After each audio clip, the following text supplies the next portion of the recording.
पालघर जिल्ह्यातील डहाणू तालुक्यात प्रसिद्ध महालक्ष्मी यात्रा सध्या मोठ्या उत्साहात पार पडत असून परिसर भक्तिमय वातावरणाने भारावून गेलाय। 2 एप्रिल पासून सुरू झालेल्या या यात्रेला लाखो भाविकांची उपस्थिती लाभत आहे। भाविक लांबच्या लांब रांगेत उभे राहून आई महालक्ष्मी मातेचे दर्शन घेत आहेत। परंपरेनुसार या यात्रेतील पहिला होम दवणे आणि आग शिवाला कुटुंबाच्या मानाने पार पडला। अनेक वर्षांपासून चालत आलेल्या या परंपरेनुसार या कुटुंबाचा होम पेटल्यानंतरच इतर भाविकांना नारळ अर्पण करण्याची परवानगी दिली जाते। यात्रेतील आणखी एक विशेष आकर्षण म्हणजे महालक्ष्मी गडावर झेंडा रोवण्याची परंपरा। सुमारे 1400 फूट उंच गडावर मध्यरात्री 12 वाजता झेंडा लावण्याचा मान वाघाडी सातवी कुटुंबाला आहे। हा सोहळा अत्यंत श्रद्धा आणि उत्साहात पार पडतो।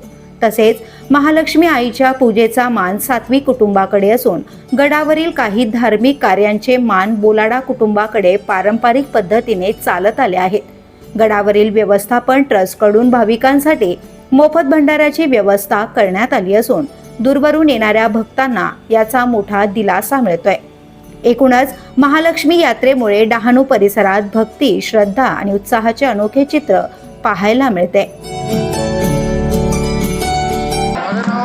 अशोक शांताराम दवणे, आमचा कुटुंब दवणे कुटुंबाचा हा पहिला होम असतो। हनुमान जयंती दिवशी पहिला होम 7:30ला आमची कुमाराची पूजा होते आणि मग त्याच्याने आम्ही आमचा स्वतःचा हवनमध्ये नारळ टाकतो। मग आम्ही दुसऱ्याचा नारळ टाकतो। जे ठेवलेलं असतं त्याने आम्ही त्यांचा पण आम्ही मान ठेवतो। आमच्या कोळा लोकांचा पहिला मान। किती वर्षापासून तुमचं? आमचं कमीत कमी जाईल आम्हाला 25-40 वर्ष। आमचे लहान बाबा आमची 7 पिढी आज हे होम करतो। आम्ही आगाशीवाला कुटुंब दरवर्षी इकडे हवन करतो हनुमान जयंतीच्या दिवशी। कोणत्या कुटुंबाच्या मानते? जसं कुटुंबाचं नाव आगाशीवाला। आम्ही मुंबईतच येतो दरवर्षी। द पोलीस न्यूजसाठी माधव तल्ला, पालघर।